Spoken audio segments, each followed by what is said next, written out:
ॐ भूर्भुवः स्वः तत्सवितुर्वरेण्यं भर्गो देवस्य धीमहि धियो यो नः प्रचोदयात्। वन्दे राधापदाम्बोजं ब्रह्मादिसुरवन्दितं यत्कीर्तिं कीर्तनेनैव पुनाति भुवनत्रयम्।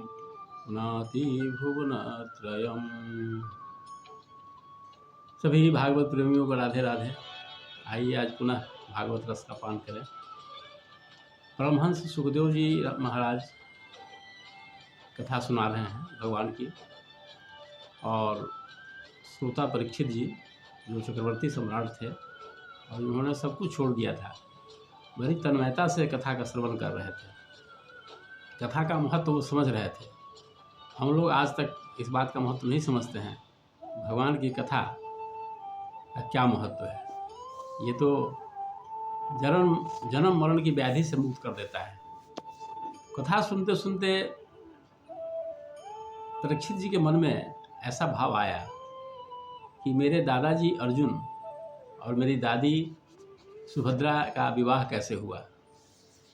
उनके मन में इच्छा जगी, तो उन्होंने प्रश्न किया कि कृपया इसका विस्तार से वर्णन करें, हमें बताएं, हमें जानने की इच्छा है हमारे दादा और दादी का विवाह कैसे हुआ।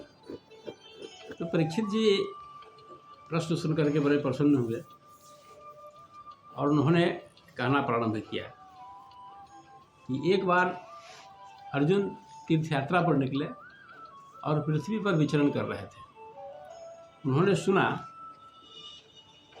प्रभास क्षेत्र में जब आए तो सुना कि भगवान कृष्ण अपनी बहन सुभद्रा का विवाह दुर्योधन से कर रहे हैं। उन्हें बहुत इच्छा है कि दुर्योधन से मेरी बहन का विवाह हो। ये बात अर्जुन के कान में जब आई तो अर्जुन को अच्छा नहीं लगा। अर्जुन के मन में इच्छा जगी, लालसा जगी कि सुभद्रा उनकी पत्नी बने। तो जब इच्छा बड़ी तीव्र हो जाती है तो मनुष्य चाहता है कि उसे प्राप्त कर लें। बड़ी तीव्र लालसा जगी तो वे त्रिदंडी स्वामी का वेश बना करके द्वारिका क्षेत्र में पहुंच गया। देखिए उस जमाने में भी ये सब होता था। तो त्रिदंडी वैष्णव का वेश बनाया और वहाँ पहुंच गया द्वारिका में, और 4 माह रुके। वर्षा काल का समय था। 4 माह चतुर्मास उन्होंने द्वारिका में किया और ऐसा वेश बनाया था त्रिदंडी वैष्णव का कि कोई पहचान नहीं पाए कि यह अर्जुन है या सचमुच का कोई स्वामी जी हैं। लेकिन उनके मन में ये भाव चल रहा था कि सुभद्रा को हम कहाँ देखें, कैसे प्राप्त करें। उन्होंने अपने हाव भाव व्यवहार से सबको बहुत प्रभावित किया। और एक रोज की बात है कि वे द्वारिका में भगवान कृष्ण के महल में गए। भोजन का निमंत्रण उन्हें मिला तो वे भोजन करने के लिए उनके महल में गए।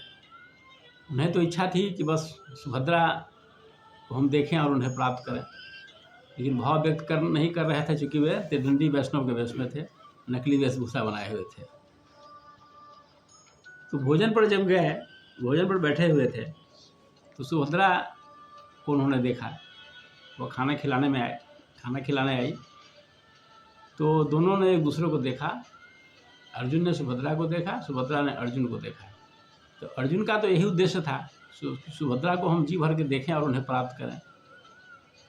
अर्जुन भी देखने में बड़ी सुंदर थे, सुभद्रा भी बहुत खूबसूरत थी, सुंदर थी। भगवान कृष्ण की बहन थी तो फिर क्या कहना है। तो अर्जुन को देख करके सुभद्रा भी मोहित हो गई और उन्होंने भी मन ही मन ऐसा सोचा कि मैं अर्जुन को अपना पति बनाऊं। अब ऐसा कहा जाए कि आग दोनों तरफ लगी थी।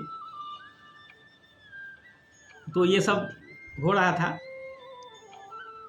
तो ऐसा प्लानिंग बना। भगवान कृष्ण का इसमें सहयोग था, नहीं तो फिर ये सहयोग सफल भी नहीं होता। बलराम जी चाह नहीं रहे थे। तो भगवान कृष्ण ने योजना बनाई। एक रोज सुभद्रा देव दर्शन करने के उद्देश्य से राजमहल के बाहर गई और वहाँ अर्जुन तैयार थे अर्जुन ने सुभद्रा का अपहरण कर लिया।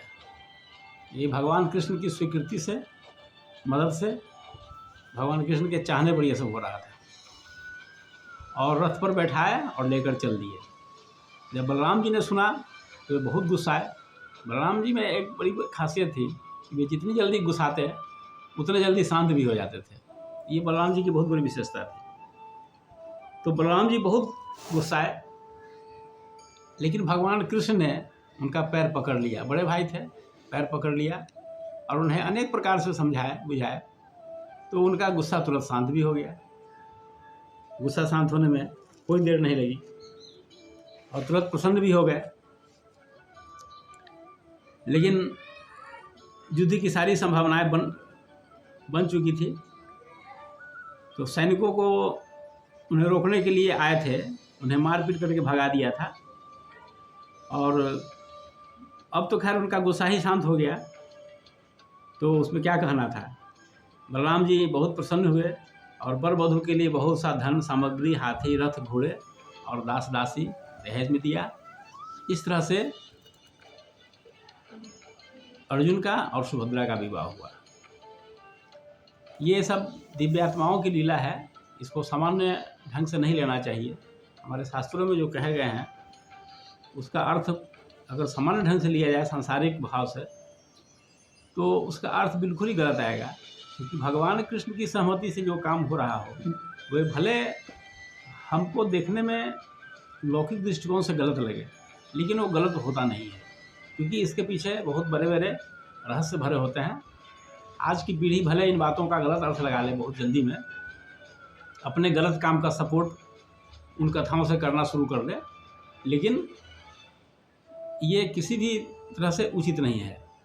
ये भगवान की सब लीलाएं हैं और भगवान के सब लीला सहचर हैं। अर्जुन हो, सुभद्रा हो, द्रौपदी हो, कोई भी हो, पांडव हो या दुर्योधन भी हो, धृतराष्ट्र भी हो, कोई भी हो, ये सब भगवान कृष्ण की लीला के सहचर हैं। भगवान की लीला का बस यही उद्देश्य होता है कि या श्रुत्वा तत्परो भवेत्।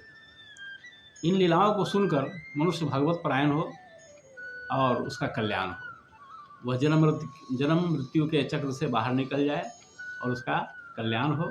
ये भगवान की लीला का उद्देश्य होता है। क्योंकि हम नहीं जानते हैं कि जन्म मरण की प्रक्रिया कितनी कठिन होती है, कितनी दुखद होती है, ये हमको नहीं मालूम है।